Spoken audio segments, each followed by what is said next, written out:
अस्सलामु अलैकुम। अस्सलाम अलैकुम। आप लोग सब खैरियत से है ना? ठीक है।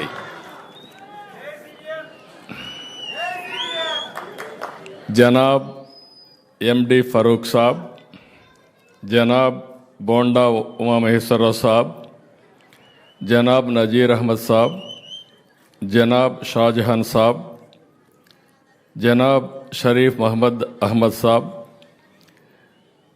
जनाब मौलाना शेख मुश्ताक अहमद, जनाब शेर मोहम्मद गौस पीर, जनाब शेख हसन बादशाह, जनाब मुफ्ती फ़ारूक, जनाब फ़ारूक शुबली, जनाब नागुल मेरा, जनाब सईद बादशाह, जनाब एमडी रफ़ी, कलेक्टर లక్ష్మీ షా, రాష్ట్రం నలుమూలల నుంచి ఈరోజు ఈ కార్యక్రమానికి వచ్చినటువంటి నాకు ప్రియమైనటువంటి ముస్లిం సోదరీమణులందరికీ నమస్కారాలు, వందనాలు.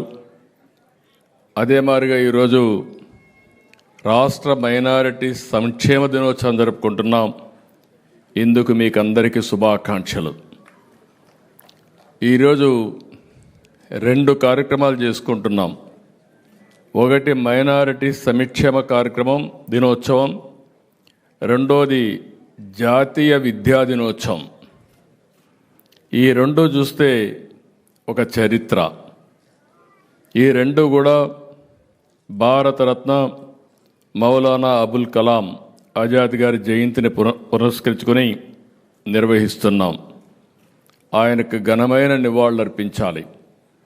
ఈ దేశంలో ఒక మంచి దేశభక్తుడు ఎవరంటే దానికి చిరునామా మౌలానా అబుల్ కలాం ఆజాద్. ఈరోజు చాలామంది ఉంటారు, కానీ కొంతమంది చరిత్రలో మిగిలిపోతారు. అలాంటి వ్యక్తుల్లో వీరొకరు. ఆ రోజు స్వాతంత్రం కోసం పోరాడారు. ఆ తర్వాత మీరు చూస్తే దేశంలో ఈరోజు ఒక నాలెడ్జ్ ఎకానమీ వచ్చిందంటే దానికి నాంది పలికిన వ్యక్తి మౌలానా అబుల్ కలాం ఆజాద్ గారు. తొలి భారత విద్యాశాఖ మంత్రి, భారతరత్న. ఆయన చూపించిన చొరవ చూస్తే ఈరోజు కాదు ఎప్పుడు కూడా మనం అందరం గుర్తుపెట్టుకునే విధంగా 1951 మొదటి ఐఐటి స్థాపించిన వ్యక్తి మౌలానా గారు.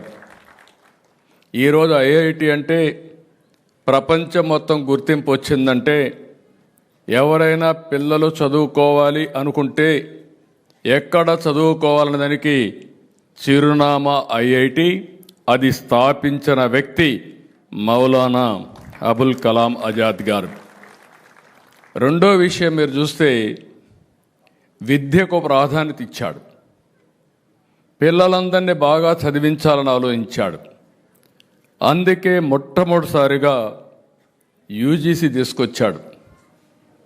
యూనివర్సిటీ గ్రాంట్స్ కమిషన్ తీసుకొచ్చి నేరుగా యూనివర్సిటీకి గ్రాంట్ ఇచ్చి విద్యను ప్రోత్సహించిన వ్యక్తి, ఒక మహా దేశభక్తులని నేను క్లియర్గా చెప్తున్నా. అలాంటి వ్యక్తి మౌలానా అబుల్ కలాం ఆజాద్ గారు.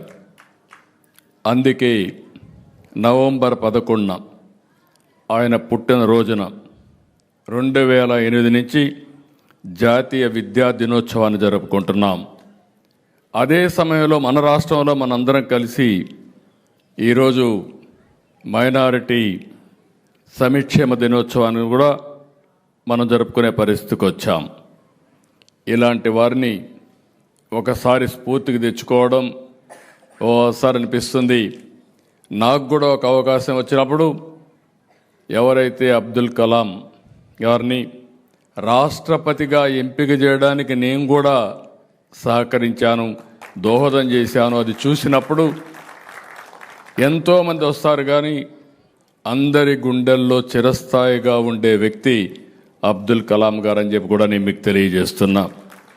ఇలాంటి గొప్ప వ్యక్తుల్ని మనం స్మరించుకోవాల్సిన అవసరం ఉంది. ఈరోజు నేను ఇప్పుడు కాదు, 45 సంవత్సరాలుగా నన్ను చూశారు. నేను ముఖ్యమంత్రి అయినప్పటి నుంచి మీరు చూస్తున్నారు.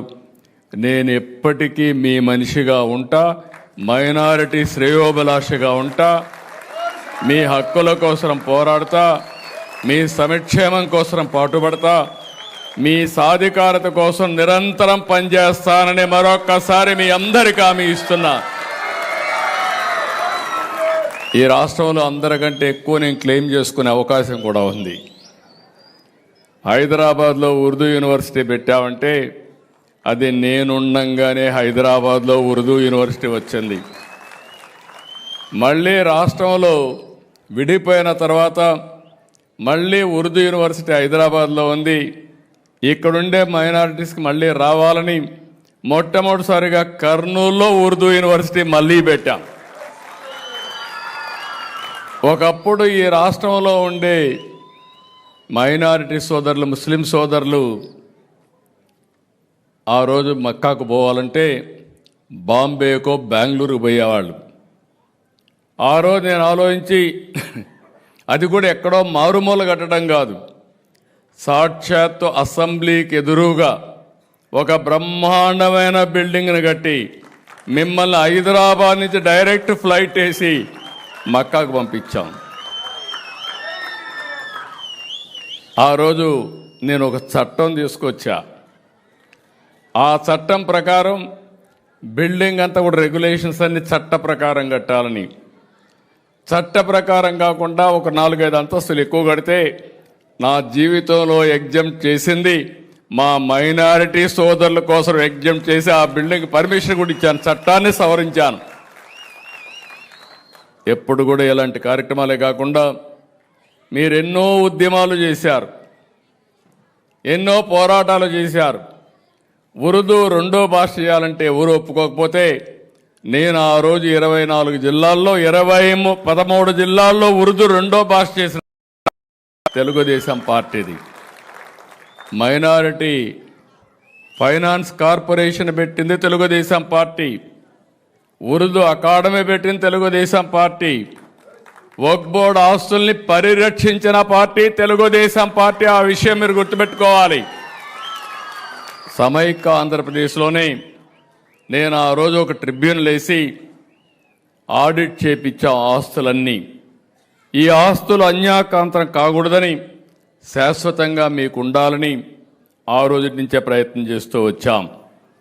అయితే ఈ రాష్ట్రం వచ్చిన తర్వాత 25-26లో 5,434 కోట్ల రూపాయలతో మైనారిటీ సంక్షేమ బడ్జెట్ పెట్టుకున్నాం.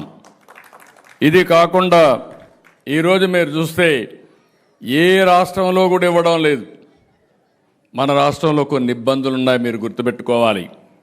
ఆ ఇబ్బందులు నేను ఆ రోజు హైదరాబాద్ని అన్ని విధాలా అభివృద్ధి చేశాను. నేను దృష్టిలో పెట్టుకున్నది ఓల్డ్ సిటీ పక్కన ఎయిర్పోర్ట్ కట్టాను, మీరు గుర్తుపెట్టుకోవాలి. నేను దూరదృష్టితో కట్టాను అది కూడా.